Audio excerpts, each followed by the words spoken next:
Assalamualaikum warahmatullahi wabarakatuh. Kepada seluruh masyarakat desa Tanjung Bulan pada khususnya dan umumnya warga Kecamatan Baymadang, Kabupaten Oku Timur, kami ingin menceritakan sedikit hasil wawancara kami tentang sejarah berdirinya dan terbentuknya khususnya Dusun 2 Tanjung Bulan yang dulu dikenal dengan Dusun 1 tapi terjadi perubahan jadi Kampung 2. Dan ini adalah dusun tertua di Desa Tanjung Bulan. Dusun itu dimulai dengan tahun kurang lebih 54. Dimulai dibuka, kemudian dibuka oleh beberapa tokoh. Waktu itu yang pertama kali tentu adalah keluarga besar dari Raden Dalom Tuha. Yang pertama itu adalah Akas Lemputih. Beliau adalah keturunan dari Raden Dalom Tuha. Saudara kakeknya, bapaknya Akas Lemputih itu adalah kalau nggak salah Menabatin. Kemudian Dalom Sapi'i itu bapaknya adalah Tinggi Batin. Kemudian Mendika Alam itu adalah Pak Kalibu Kohar. Dan saat itu yang pertama masuk ke Tanjung Bulan itu adalah Sultan Sangon. Sultan Sangon itu orang tuanya Pak Robi Tanjung Harapan. Beliau bersama Akas Lemputih, kemudian Dalom Sapi'i dan Temlakatu, ipar dari Akas Lemputih, ingin membuka dusun Tanjung Bulan, karena itu sesungguhnya adalah keluarga besar dari Raden Dalom Tuha yang banyak. Maka mereka membuka tiuh baru, dan dibentuklah pada saat itu setelah beberapa banyak yang ikut serta, maka mereka ingin memberikan penamaan terhadap tiuh baru tersebut. Maka ditunjuklah ketua talangnya itu adalah Sultan Sangon. Sultan Sangon ditunjuk ketua talang. Talang itu adalah dusun baru yang dibuka oleh orang dinamakan talang atau huma atau talang. Nah, Sultan Sangon ditunjuk sebagai ketua talang memang karena beliau lebih tua dan beliau juga adalah orang yang cukup memiliki pengetahuan.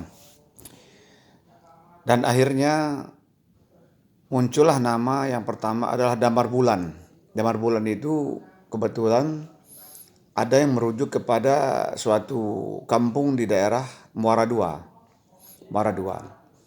Tetapi ada yang tidak bersepakat bahwa itu nama kalau bisa jangan sama dengan Damar Bulan, tetapi dipelesetkan sedikit, yaitu menjadi Tanjung Bulan. Maka diputuskanlah bahwa nama tiuh baru tersebut adalah Tanjung Bulan. Nah, itu kejadian kurang lebih di tahun 50-an. Kemudian tahun 55 itu diadakan pemilu pertama, maka kita sudah menjadi Desa Tanjung Bulan, di mana waktu itu adalah kepala desanya itu adalah Mas Supardan. Beliau menjadi kepala desa. Dan pemilu pertama dilaksanakan. Pada saat itu kampung masyarakat itu adalah rumah-rumahnya ada di tepi Jalan Raya Provinsi Belitang. Dan pada saat itu ada himbauan tahun 61 ada himbauan dan bahkan tekanan dari pemerintah waktu itu, Bapak Camatnya Anang Husin Macan menyampaikan bahwa tanah sepanjang radius 100 meter dari jalan raya provinsi itu adalah milik PU. Maka masyarakat diminta untuk memindahkan rumahnya ke dalam. Maka semua masyarakat Tanjung Bulan berbondong-bondong satu persatu dengan segala terbatasannya memindahkan rumah di bagian dalam. Termasuk orang tua saya sendiri, Muhammad Akib juga pindah. Itu masih baru berkeluarga mungkin ya. Nah, pindah ke dalam, namun ternyata sampai saat ini ternyata juga tidak ada apapun pembangunan oleh pemerintah penggunaan lahan PU tersebut. Dan masyarakat sudah terlanjur memindahkan rumahnya di bagian dalam.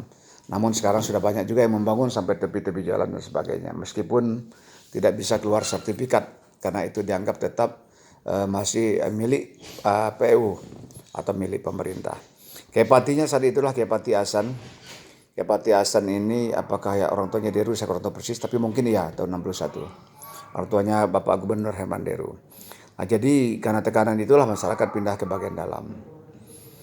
Dan sesungguhnya informasi dari Alamlah itu orang tuanya Bapak Mas Supardan, Kepati kita, bahwa beliau bekerja di daerah kewedanaan, waktu itu kewedanaan di Maradua.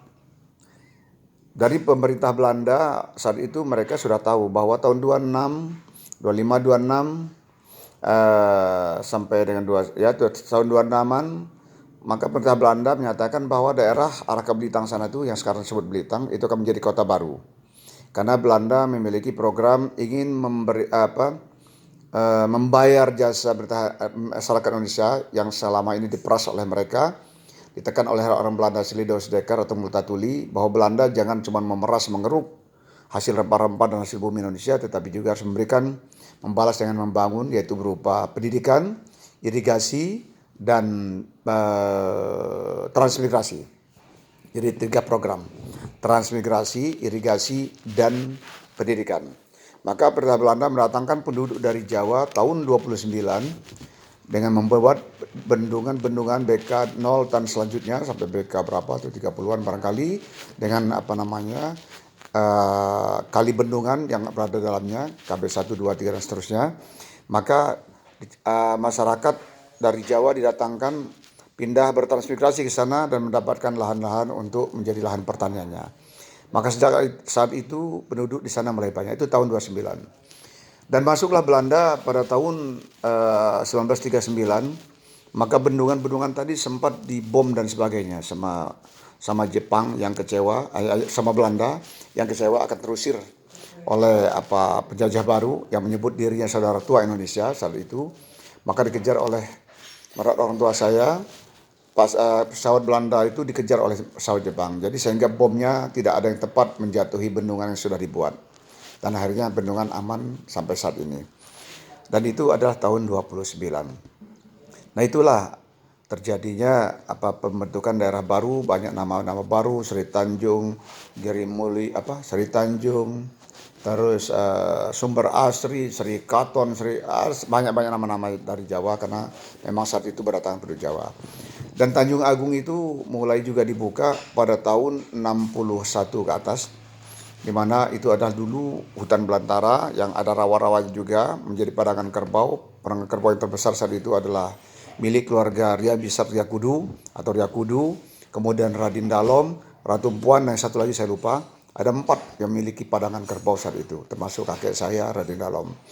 Dan saat itu mulai dibuka, orang tua saya bersama orang-orang tua saat itu membuka Tanjung Agung, ada Ketip Usman, kemudian ada Dalom Sangon, semua membuka daerah Tanjung Agung. Termasuk lurah kita masuk Parbat dan juga mendapatkan kurang lebih 2,5 bau. Dan itulah dibuka, Ratu Agung dan sebagainya, semua membuka. Dan sehingga menjadi lahan pertanian yang saat ini adalah lahan pertanian yang sangat subur dan baik. Itu dibuka di tahun 61 juga. Jadi mulai berkembang pertanian yang berada di wilayah baru disebut Huma kalau orang Muncak Kabau.